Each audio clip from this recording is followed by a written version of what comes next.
नमस्कार दर्शक बंधु 78तम स्वाधीनता दिवस उपलक्षे गोटे छोटिया भाषणटे सम्माननीय सभापति महोदय, पूज्य गुरुजी और गुरुमा वृंद, उपस्थित मोर प्रिय सान बड़ भाई भौणी और सहपाठीगण, आज यही पवित्र स्वाधीनता दिवस रे मते किछि कहिबार सुजोग मिलिथिबारु मु निजको धन्य मने करूछि।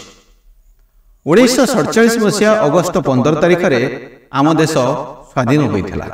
आज हेउछि अगस्ट 15 तारिख, जहाकू आमे आम देशर 78तम स्वाधीनता दिवस रूपे पालन करुछंती। एही पवित्र दिवस उपलक्षे आपण माननकु अनेक अनेक शुभेच्छा और शुभकामना। दीर्घ 200 वर्षर शासन परे आम देश अगस्ट 14 तारिख मध्यरात्रि रे स्वाधीनता लाभ कला। मध्यरात्रि हेतु एहाकू अगस्ट 15 तारिख बोली कुआगला।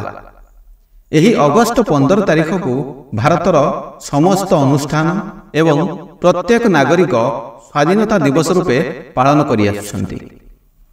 आम देश को स्वाधीन करिबा पई अनेक स्वाधीनता संग्रामी मानकर अवदान रहिछि, यथा महात्मा गांधी, सुभाष चंद्र बोस, पंडित जवाहरलाल नेहरू, भगत सिंह, मंगल पांडे, रानी लक्ष्मीबाई एवं वीर सुरेंद्र साहेब भली आउरी अनेक वीर योद्धा स्वाधीनता पाई बलिदान देइथिले।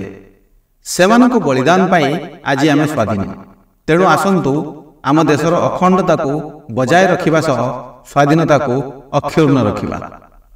एति कहि मोर वक्तव्यटी शेष करूछि। जय हिंद, वंदे मातरम, वंदे उत्कल जननी।